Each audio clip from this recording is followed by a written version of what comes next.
Now for our story. It was early evening at the Lane farm on Willow Road. Jane Plummer had dropped in for a little while, and when she started home, Randy had walked with her as far as the little gate which separated the two farms. They'd stopped to chat, and while they were reminiscing pleasantly about the carefree days when they were growing up, they'd heard a car pull into the driveway. It was Bill Meade.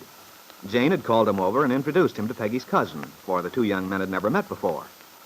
After a few minutes, Randy had gone back to the house, leaving Bill to walk Jane to her door. Now, Randy enters the farmhouse where Peggy is alone in the living room looking through the library books Jane brought her from town. Randy? Yeah. You got back awfully soon. So, how come? Well, I thought you'd probably stay over at Jane's for a while. Oh, no. We got to talking on our way over. Then Bill Meade came along. Bill? Oh. Did you meet him? Sure. Jane introduced us. Well, where is he? He's walking Jane home.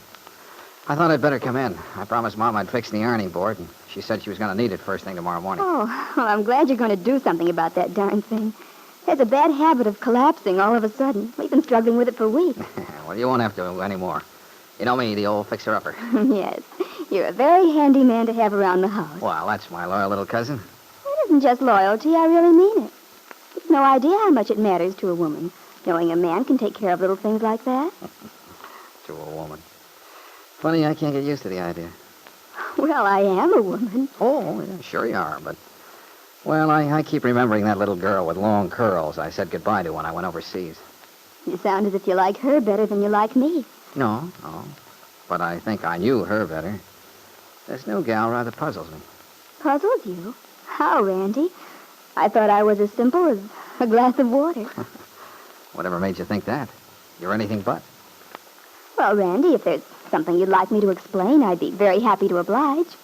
I don't want you to be at sea, even in a figurative sense, now that you've come home finally. Fair enough. You want to tell me just what goes on in that funny little head of yours? Why not? At least I will if I know the answers myself. Sometimes even I get a little mixed up about what I think. I'll bet you do.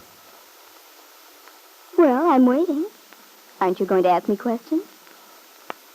Sure you don't mind my putting on a Big Brother act? Oh, of course not, Randy. If anybody has a right to ask me questions, you have. Okay, here goes. I think we'd better start with Bill Meade. Oh. I was wondering when you were going to say something. You know, I've been awfully curious to meet that guy, after hearing so much about him. Yes. And, what did you think of him, now that you have? Well, of course, we didn't talk much just now, but... Well, he sounded like a pretty good egg. Just pretty good? Well, you know how I am. I like to reserve judgment until I've known a guy for a while. But as far as I could see, he's a good enough Joe. Jane seems to be sold on him. Mom, too. In fact, the only dissenting voice is Lefty. He goes to the other extreme. I know. It's just because he thinks Bill gave me what Lefty calls a raw deal. Do you think he did, Peggy? Well, I guess I did at one time. But I don't anymore, now that I understand. Now that you understand what? Well, what made him do the things he did. I see. Peggy, where does Nicholas Dorn come into the picture? Nicholas? Why, you know about that, Randy. I'm not sure I do. Well, it may seem rather odd to you about our postponing the wedding.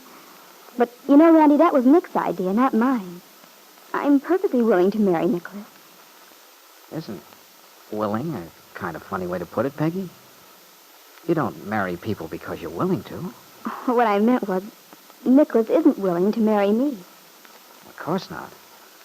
Not unless he's darn sure you feel more positive about it than you seem to. Nicholas isn't so dumb. I suppose he figures there's no point in sticking his neck out, unless you've made up your mind once and for all about Bill Meade. And that's what I'm trying to get at, Peggy. Have you made up your mind? Oh, Randy, I don't... Oh, I wonder... Well, that's probably Bill now. He said he'd stop in. Come in. Hello. Oh, come on in, Bill. We're in the living room. Hello, Peggy. Hello, Bill. Nice to see you. Did you take Jane home? Yeah. That's good. She's a swell kid. We had quite a talk. Yeah, Jane's quite a girl. Always sensible and straightforward. She was like that even as a kid. That's so. Jane was always the one who got us out of scrapes. Remember, Randy? I sure do. Oh, well, I'm stalling long enough. I'd better get out in the kitchen and get to work. If Mom comes home from that meeting, I haven't kept my promise. Oh, I think Aunt Mary would forgive you. Oh, yeah, she'd forgive me all right, but I'd rather she didn't have to. So, if you two can worry along without me. All right, Randy.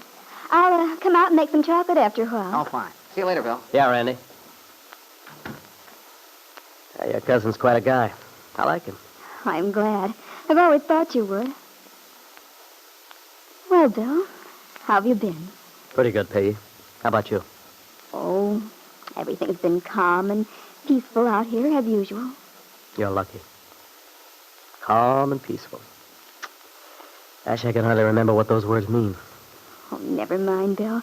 They'll come back to you sometime. Maybe sooner than you think. Has, anything new happened, by the way? Yeah. That's why I came out. I wanted you to know. Oh, Aunt Mary and I were talking just this morning, wondering how things stood. Well, I'm beginning to see daylight, finally. The whole business will be settled pretty soon now. I was served with the divorce papers yesterday. The papers? You mean it's all over? Oh, no. Far from it. I only wish it were all over. Well, if you got these papers, now what happens, Bill? Well, the trial itself comes next. You see, the papers are made up by Kit's lawyer. They give all the reasons why Kit's asking for the divorce. Oh. They make me feel sort of like a heel, the way they put things. Oh, but you don't have to worry about that, do you? Isn't it just a form they use? Well, no, not entirely. Naturally, it's not a very friendly deal, but, well, I'm not worrying about that. Well, that's good, Bill. You shouldn't. But I do dread going up to Stanton for the trial. Yes, I can imagine. But, Bill, do you have to? Can't you just stay away? Well, I thought I could at first, but according to Angus McKillop, I have to turn up and present my side of the case about wanting custody of the kid. See, otherwise the case is closed, and the only way I could hope to get a change in the decision would be if I discovered some new evidence. Something that happened after it's all over. I see. And I guess that's not very likely, is it? No, it isn't. Well, Bill, you know I wish you the best of luck. Thanks, Peggy. It makes me feel swell to know that you and Aunt Mary are pulling for me. We are, for all we're worth. At least it's a big relief to know everything will be settled within a week. Within a week. That is soon. Yeah, that's one good part of it. Once these things do get rolling, they go through very quickly. And I'd hate to have some long, drawn-out affair. Of course you would. I know just how you feel, Bill. When I had that, well, you know, all that trouble in Chicago, the part I hated more than anything was having to be in court. All the questions. You feel like you're an exhibit or something. Yeah, that's it. All your private life's laid out for everybody to look at. I hate to think of it. Yeah. But as I said, you don't mind so much when you know it's not going to last very long. And when you know it means you're going to come out of it with your freedom. Yes. Peggy, there's so many things I haven't been able to say. Oh, Bill, there's no need I couldn't to. talk to you and tell you how I feel while everything was up in the air the way it's been. Peggy, the divorce should be final within a week. I'd like to make a date with you then. A date, Bill? Yeah. There's something I want to ask you. When I have my freedom. Peggy knew very well what this question was that Bill intended to ask her when he had his freedom.